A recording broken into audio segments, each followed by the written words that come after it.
उपेंद्र कुशवाहा किसी की कृपा के तले व्यक्तिगत सुख सुविधा के लिए नहीं रह सकता है। यह बात तो पहले ही से लोगों को मालूम है। राज्यसभा की सदस्यता सौंपते हुए भी हमने यही कहा था कि उपेंद्र कुशवाहा कभी जमीर बेचकर अमीर नहीं बन सकता है। अपनी जमीर हम बेचते, आराम से कुर्सी पर बने रहते, लोगों की चिंता नहीं करते तो हमको कोई दिक्कत नहीं थी। जिस दिन पार्टी की घोषणा की थी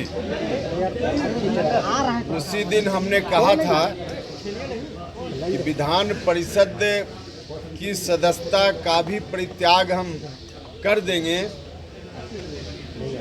निर्णय मेरा उसी दिन का था।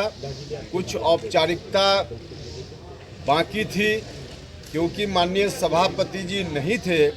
हमने उसी दिन दूरभाष पर उनसे संपर्क किया, बिहार से बाहर थे। आज का वक्त निर्धारित हुआ और उसके अनुसार मैंने जाकर इस्तीफा सौंप दिया विधान परिषद की सदस्यता से। और सौंपते हुए आदरणीय मुख्यमंत्री श्री नीतीश कुमार जी को हम कहना चाहते हैं कि त्वदीयं वस्तु तुभ्यमेव समर्पये। जो मेरे बारे में कई तरह की बात की जा रही थी कि बड़ी कृपा कर दी गई इनको विधान परिषद की सदस्यता देकर, उपेंद्र कुशवाहा किसी की कृपा के तले व्यक्तिगत सुख सुविधा के लिए नहीं रह सकता है। यह बात तो पहले ही से लोगों को मालूम है। राज्यसभा की सदस्यता सौंपते हुए भी हमने यही कहा था क्योंकि राजनीति हम व्यक्तिगत सुख सुविधा के लिए नहीं करते हैं।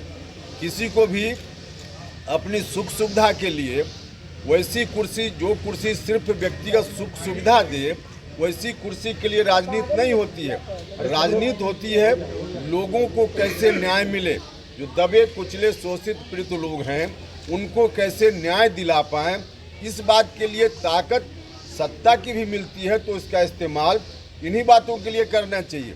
जिस कुर्सी पर थे हम, उस तरह की कुर्सी भी मिलती है राजनीति में, उसका इस्तेमाल भी लोगों की सेवा के लिए की जाती है। लेकिन लोगों की सेवा के लिए वो कुर्सी न रह जाए तो उसका परित्याग कर देना चाहिए। मेरे लिए यह कुर्सी सेवा के लिए अब नहीं रह गई थी। उल्टे मेरे ऊपर कहा जा रहा था कि बहुत बड़ा यह एहसान उपेंद्र कुशवाहा पर किया गया है। वैसा यह एहसान उपेंद्र कुशवाहा लेकर नहीं चलता है। हमने पहले भी कहा था लोगों की चिंता करनी है, इसलिए सदन छोड़कर हम सड़क पर जा रहे हैं। यह निर्णय हमने लिया है और उसी निर्णय की औपचारिकता पूरी करने के लिए आज हम विधान परिषद में आए। सभापति जी को हमने